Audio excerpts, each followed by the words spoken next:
just me, Oos. Day one-ish.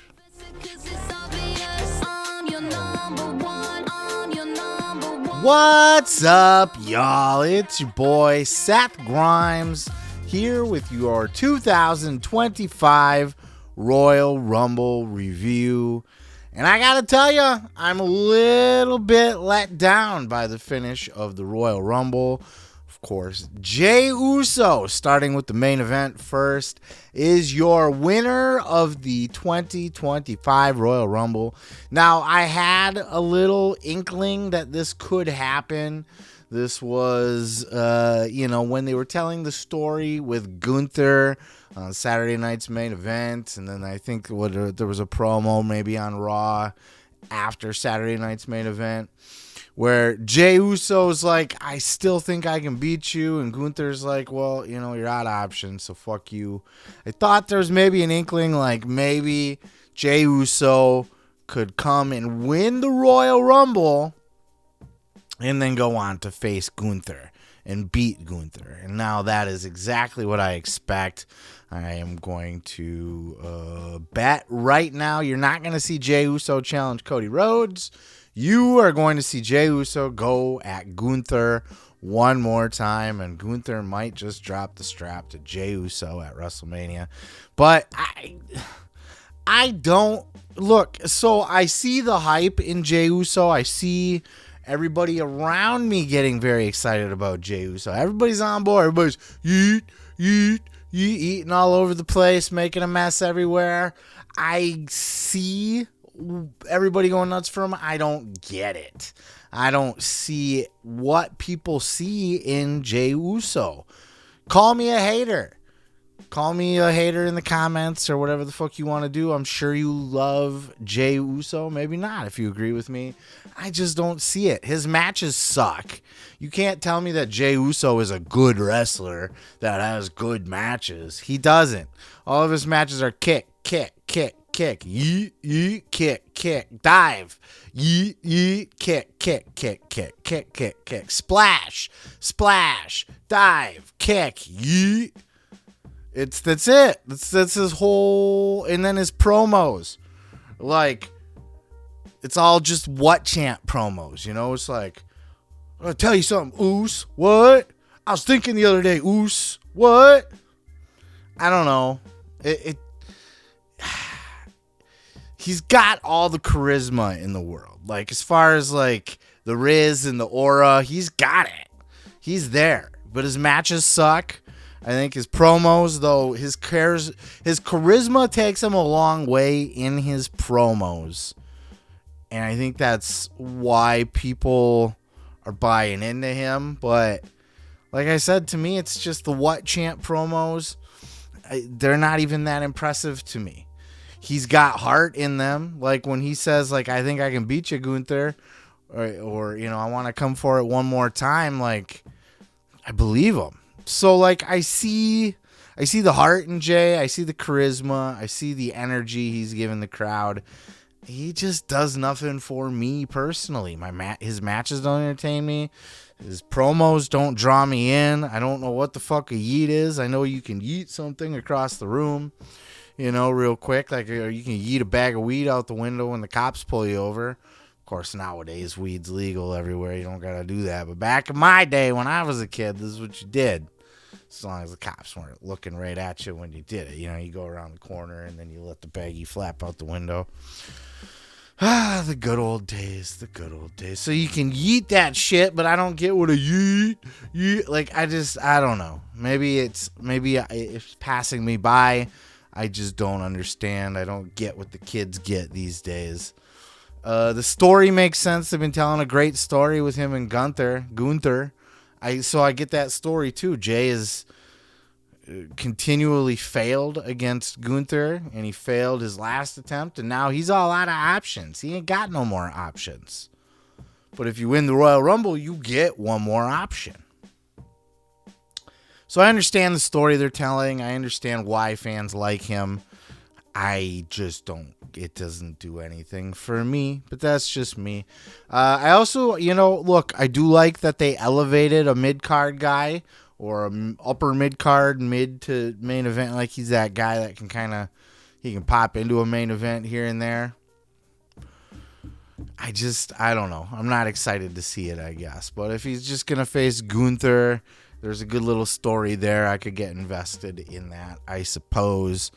But lackluster for me. I was rooting for my boy CM Punk. I was also kind of hoping maybe John Cena would get it here. The more I was listening to the YouTube pundits and stuff, I was kind of became convinced that if John Cena can't win it here because that story's too easy for him. You know, like he's trying to tell this story of this journey he's on to the 17th world title. You know, if he just walks in and wins the shot on his first match. But I want to see John Cena versus Cody Rhodes at WrestleMania. If I'm booking WrestleMania, I want to see John Cena against Cody Rhodes. And I want to see CM Punk against Roman Reigns. And I don't give a fuck what Gunther does all that much, really, or Jey Uso. So fine. If they want to go fuck off over on night one and main event that shit, good for them. Just, yeah, I don't know. I would have liked to see my boy Punk win, but maybe there's a different story being told for Punk. You know, other people had good points when they were talking about their predictions that this favor that Punk's calling into play, like he's not going to need a favor if he wins the Royal Rumble. So we still have time between now and WrestleMania, so there's a lot more story to be told. Other notable things about the men's Royal Rumble before we move on here. I thought it started really dope with my boy Penta. And then Rey Mysterio getting a moment face to face. I thought that was pretty cool. Your boy Penta kind of got caught slipping there and may or may not have eliminated himself. What's the verdict on that? Let's take a look. Here we are over on Twitter where we can see various video evidence. There you see. That's both feet kind of. Yeah, they tapped. Look, both feet on the ground by Penta, says this guy. Let's see who else. Penta is good. This guy is saying no. Only 1 foot hit, y'all. Penta is good. Ooh. I mean, that's a tough one there. That's I think both feet touched. That's me. Where are you guys at on this? Poor Penta. He's trying his best. Look at this here. We got Will Smith mind erase. What Penta elimination? Yes. Absolutely. We're going to give that one a heart. What's this guy think? Penta feet did touch the floor. It's crazy how they never showed the replay. Well, yeah. Why would they? I synced it. He says. Penta already fucked up. Come on now. That's not fair. Leave poor Penta alone. He's a luchador. Luchadors traditionally have a little bit of trouble with the WWE way of life. Hey, that's me. That's my video. Just under the Penta search. It's good to know I'm popping up in searches. Only 173 people actually viewed this piece of material. What else we got here? Penta. I think he touched. We could kind of debate it all we like, but here we go. Here's the slow-mo. This will be the telltale. What do you guys think? It says Penta is safe. Only one. That was I gotta see that one more time. We'll move on, I promise. But we got one more time. Look at slow motion. Did he? That was he touched. Both feet touched. One barely touched, and he got it up really quick, but both feet touched. He fucked that up. He had Rey's fat. He had big, super heavyweight, fat-ass Rey Mysterio sitting on his chest. No wonder why he couldn't hold himself up. You leave Penta alone, goddammit. He has zero fear. He doesn't give a fuck what you think. So it started off fun with those entrants. We got a kitty doing a run in here. Look at this big tubby fucker. Where We got after that though, like the next 10 guys, literally up till 15, were just jobber after. Oh, we got Andrade's coming out. Oh, fucking. I don't even remember that other guy. Santos Escobar's coming out. Like, come on, Otis. Oh no, Otis is on his way to the ring. Carmelo Hayes. I mean, jobber after jobber after jobber. Braun Breaker was in there. He was fine when Fatu business picked up a little bit. Hi, buddy. All right. Who's a good boy? Oh, look at that. Getting some rubbies. Cat hair flying around. I'm going to be sneezing all over this camera in 10 minutes. 2 minutes. Business picked up when Fatu came out. That was dope. He had a lot of good square offs with Roman and with Drew, and I don't remember who else off the top of my head he mixed it up with in there. And then of course we got the Joe Hendry drop. So the first half, literally the first half of the Rumble was boring and like, oh my God, can we get this over with? Joe Hendry came out. A lot of people love Joe Hendry. Huge pop for Joe Hendry, your TNT champion. I mean, he did fine. He had a good little performance there. I don't know. Did I say TNT champion? I apologize for that. Your TNA champion. Your T and A champion. Good little run there, but it wasn't meant to be for him. Who else am I forgetting about? Did we have any good surprises in the Rumble? I don't believe so. I think it was a pretty lackluster Rumble. Very unimpressive, in my opinion. Look at this cat hair flying. You guys see this on camera? This guy's like a fucking poof balls and stuff. And then, you know, like we get towards the end, the iShow Speed thing. What are we doing with iShow Speed? It was funny. I guess you always need some kind of funny spot in the Rumble. But I thought that was a little bit silly and, you know, a waste of a spot for... I mean, Tozawa could have had a shot, you know, like he had a shot. But that was a little cheesy, right? That was kind of lame. Logan Paul had a good little showing. He made it down to the final 3, right? John Cena, I thought, might have been able to pull it out. He looked a little slow. He looked a little rough. I don't know that John Cena was the sharpest tack in the box this time around. It's just an overall kind of lackluster Rumble. It didn't really do a lot. Even the schmaz at the end with CM Punk and Roman Reigns and Seth Rollins, I didn't quite fully understand that. I didn't know exactly what might be going on there. I don't know. Are they going to be building to a 3-way between them now? Roman, Seth, and Punk? It's a little silly. I don't know that I like that as a 3-way. I would prefer a one-on-one match. And we've already had Punk versus Rollins. So I don't know that I want to see that match right away again. I'd actually rather see Rollins and Becky versus like Punk and AJ. No AJ Lee at the Rumble, by the way. We'll get to the Women's Rumble. But I just thought it was a pretty lame, very lackluster. And I got to tell you, Triple H's Royal Rumbles in general have not been super impressive to me. The last few years, he's kind of played it safe. No real big surprises. We got the return of AJ Styles. That's dope. You know, good for AJ Styles.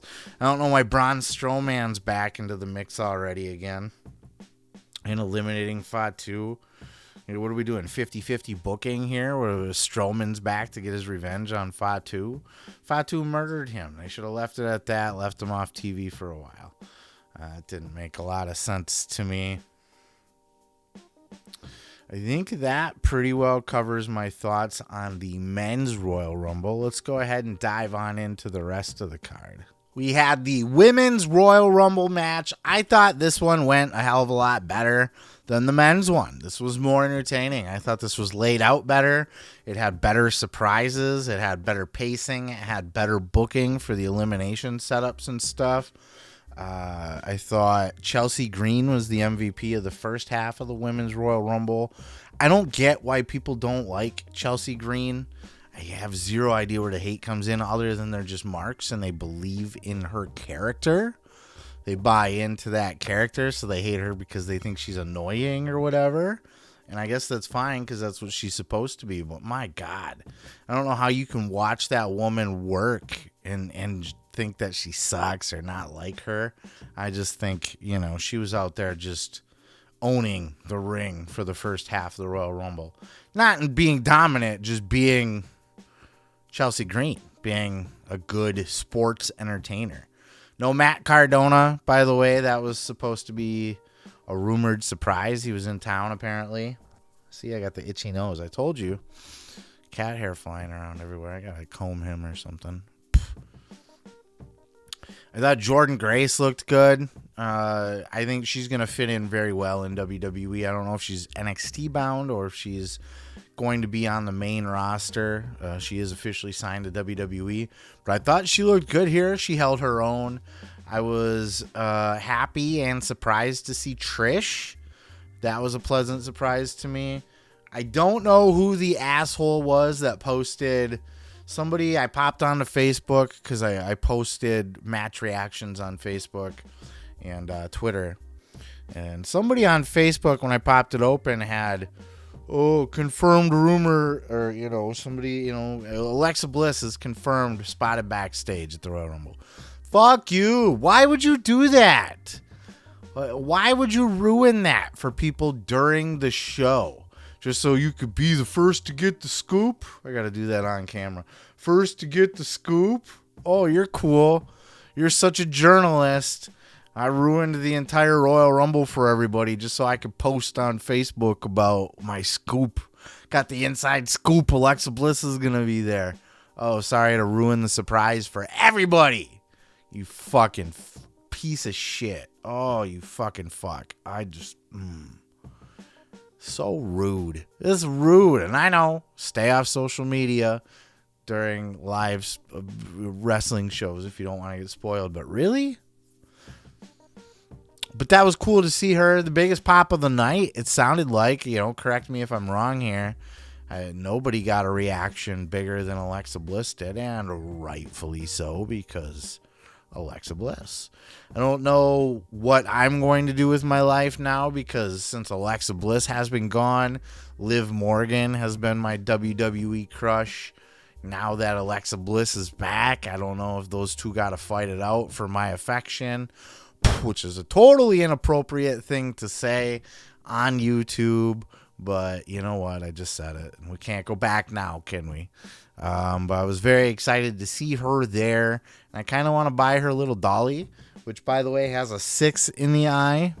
So I would expect to see her to be part of the Wyatt 6, clearly, unless she's just giving them a shout out. But it wasn't just a one-night doll either. It's available on shop.com for $45. God. But it's got a 6 in the eye. Still, very good to see her back.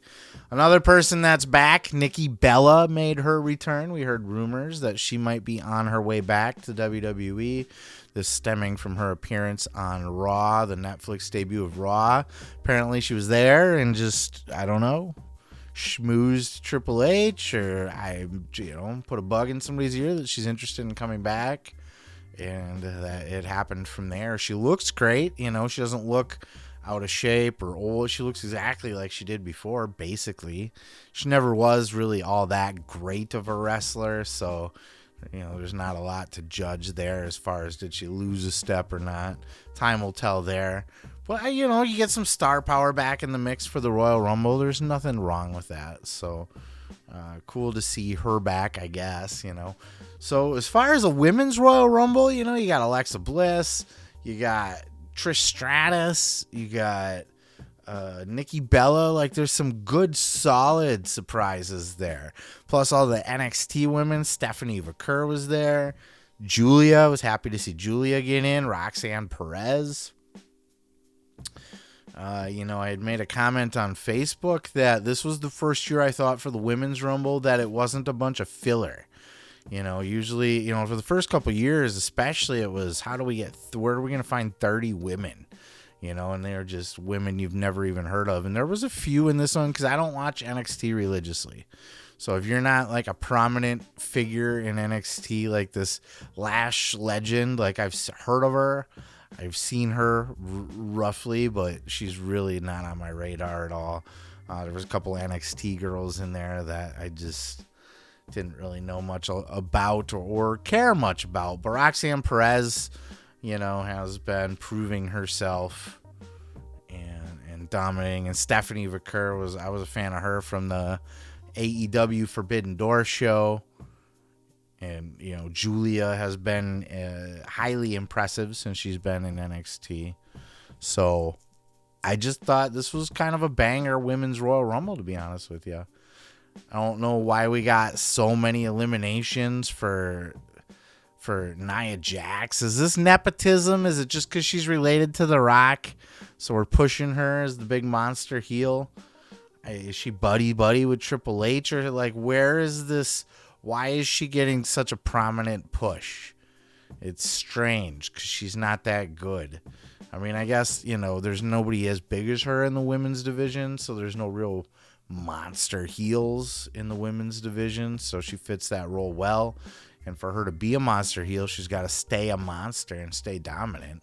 So I guess if you're going to book it, I guess I understand the booking. I just don't really give a shit about Nia Jax, you know what I mean? And then, of course, Charlotte wins, and this pissed a lot of people off online.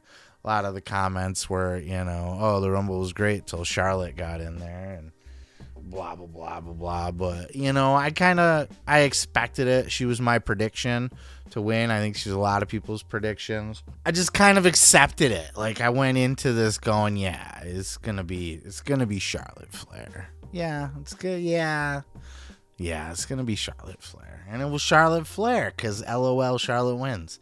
Anybody that watches wrestling for any length of time knows the rules of professional wrestling, right?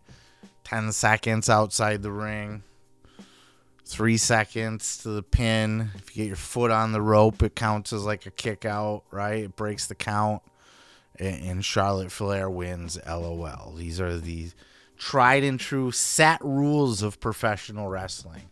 So that didn't bother me all that much. It is what, and I'm not all that invested. Like, rumors were that she's, gonna be wrestling with Tiffy, and I'm not a huge Tiffany Stratton fan either. I know. I don't like Jey Uso. I don't like Tiffany Stratton. What the fuck, Seth?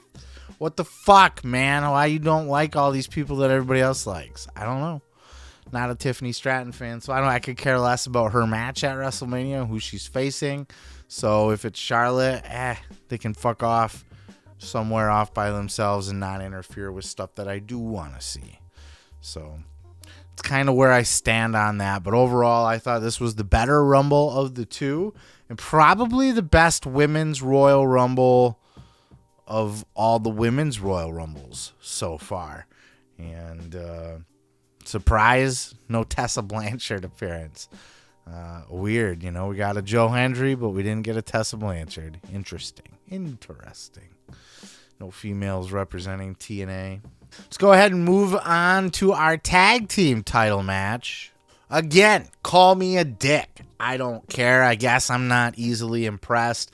I don't like either one of these two teams. I've never liked the Motor City Machine Guns. I don't get what people see in them. To me, they're a couple of emo fuckboys. That's all they are. You got one with the Karen haircut, Sabian, and then Alex Shelley's got I got half of my head shaved and the other half is long because I'm an edgy, emo, punk rock kid. They look like they're straight out of Good Charlotte or something. I don't know. I just never seen it. And then their moveset is, a bunch of like drop kicks and kicks and off the top ropes. And then I really like Tommaso Ciampa when he was a solo bad guy in NXT. But him and Gargano, I'm with Jim Cornette on Gargano. Calls him Johnny Same Face or whatever. Like, he's just this boring, generic indie wrestler. Yeah, 110%. There's nothing about a Johnny Gargano that makes me go, oh, Johnny Wrestling. So cool. Same with Candace. This is just a hater review. Hello, my name is Seth Grimes. I am a giant hater, and let's listen to me hate on everybody. His old lady Candice LeRae as well. Both of them are generic indie boring wrestlers. And I think Gargano brings Ciampa down. I want a stacked tag team division. So I actually like that DIY, is a tag team, I guess. They help fill that tag team division out. But I like Ciampa better on his own. He actually has a personality. He's actually interesting to watch. And he doesn't do all the indie-rific bullshit moves when he's a heel. It was like a PWG show or like a fucking, I don't know, like an early TNA 2000s TNA show. Like even was it Sabian that had like the pleather shorts with the flames on it? Like how early 2000s can you be? They're still wearing the same haircuts and they come walking in with leather I don't know. They're just so douchey. They have no personalities. They're not like entertaining in any way. They don't cut good witty promos. They're not funny. They're not witty. They're not smart. I know. I'll get off of it. I'm burying them. I got a cat hair right here. It's bugging me. I can see it on my monitor.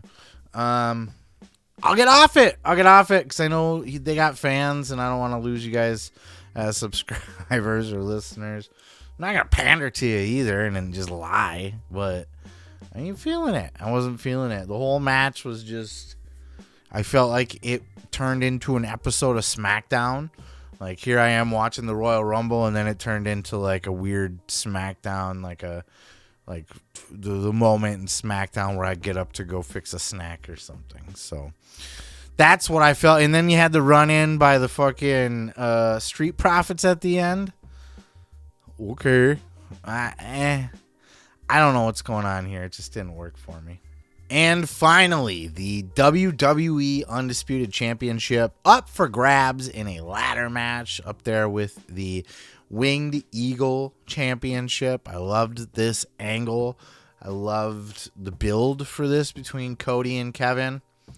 And Cody was a straight up heel in this match. I did a video on Cody Rhodes turning heel. We've been seeing little hints of that, but we saw it kind of laid on really thick and quite obvious, in my opinion, in his promo with CM Punk on Raw. But even just walking out to the ring tonight, you saw he had the heel mannerisms and stuff. He had a different jacket on. I don't know if we're supposed to read into that much or not. Could just be a thing. And then he was very vicious. He had a mean streak in this match. It was a brutal match. Kevin Owens' ladder matches are always brutal. Very physical, very dangerous. Lots of moves on the ladders and stuff like that. Those are just bumps that are unforgiving. I look at a Kevin Owens who's got to be pushing 40. And he takes a solid backdrop on a ladder. It's like, whew, that has to hurt. And then I don't know if the final one was gimmicked or not. Usually, probably, but also Kevin's big enough, if dropped from a certain height, could bend a ladder. But it was probably gimmicked. Either way, that looked brutal. It looked like Cody Rhodes straight up killed Kevin Owens. And that's building to Cody Rhodes' mean streak, which is going to continue to show, and his heelness is going to shine through. I don't know when it's going to come to the head, but I hope that it comes to a head at WrestleMania when he loses the title to John Cena and then beats the dog shit out of John Cena the next night on Raw. Cody comes out. That's my whole pitch. Cody faces Cena. Cena beats Cody at Mania. Doesn't happen at Mania. No heel turn. Cody looks disheveled. He's pissed. He's looks like he's going to crack, but he doesn't, and he's got that boo-boo face like he had when he lost to Roman 2 years ago. Then the next night on Raw, John Cena's out there to cut his celebratory promo, and Cody Rhodes comes out to shake his hand and congratulate him, and then beats the dog out of him, bloodies him up, and then that sets up the rematch where Cody can win the belt back and be the heel Cody Rhodes that we all know and love, because he's a better heel than he's a babyface. Better heel than he is a babyface. What a violent match, though. Just violence. Very brutal. I like the spot where Cody broke a piece off the ladder. I don't know how I feel about them referencing that Wade Barrett did that in a match before, because I hadn't remembered that. And I think it stands to reason that a lot of other people didn't remember that either. So, I don't know that it matters much, but, you know, it was unique. I was like, oh, that's kind of cool. I haven't seen that before. And then they go, hey, remember when we seen that before? And I was just like, oh, But, you know, whatever. He said he did it to Cody, so Cody must have learned that trick there. And then Sammy came out, and I don't know what they were trying to set up there. Sammy didn't really help Kevin. He just kind of came out and cared for Kevin. He was just there to offer a moral support, I guess. I don't know if Kevin's going to come out and have a complaint about that. You didn't help me like I asked you to help me. I don't know. I don't know where we're going to go from there, but that was a very physical match. Hopefully nobody's injured. I am going to watch the rest of the press conference here after I get done recording and edit this up and get this up as soon as possible. I did catch a little bit of the press conference. I saw people asking questions to Charlotte. Ask better questions. How does it feel to win the Royal Rumble? Hashtag Denise Salcedo. What a stupid question. Denise, she's a sweetheart. I'm not trying to dog on her. But I hate how does it feel to win the match? To win the fake match, by the way. How does it feel? And, you know, Charlotte had a nice emotional answer. You know, she's been gone for a while to come back, all that. But just such a stupid question. How does it feel? See, I am in a surly mood tonight. You can tell. There's something I don't know. Somebody pissed in my Cheerios or something. But I am taking out my negativity on this entire show. It was all right. I mean, it was entertaining. I thought the ladder match was very entertaining, and the Women's Royal Rumble was my favorite match of the night. The Men's Royal Rumble let me down considerably, and that tag team match, was a good time to fix some food and do some other stuff. You know, I watched most of it, though. I watched most of it, and it was all just nothing that jumped out to me as all that exciting. I don't know. I'm starting to lose faith in Triple H Royal Rumbles a little bit, maybe. They just don't have that magic of they're sorely missing the Pat Patterson booking. I think the magic was Pat.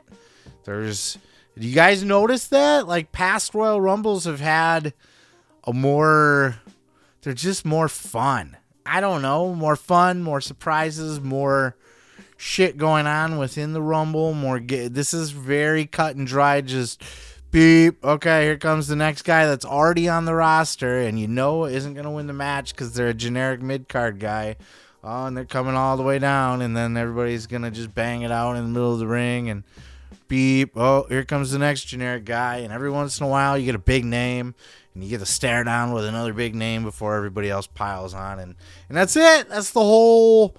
I don't know. I mean, I guess that's been a lot of Royal Rumbles, but there's other fun shit that gets weaved into these things. And I just don't know that they're doing the level of storytelling within a Royal Rumble that they've done in Rumbles past. And that's a Pat Patterson thing, not a Vince thing. Pat was the inventor of the Rumble. Pat was the key guy putting that match together every year. He was the idea guy, and he just had a fucking magical knack for knowing how to, this would be good if we put this a guy here and this a guy here, and they go boom, boom, boom, and they da-da-da-da. He was great at that. But I think I have ranted enough on this Rumble. What are your thoughts? Love to know what you thought of this year's Rumble. Were you yeeting all over the place by the end of this one? Did you yeet in your pants when you saw Jey Uso win? Or were you as underwhelmed as I was with this whole thing? And if so, who did you want to see win? What was your favorite match? All of the things down in those comments below. Peace, love, and pizza. I am your boy, Seth Grimes, and we will catch you in the next video, baby. Yeah.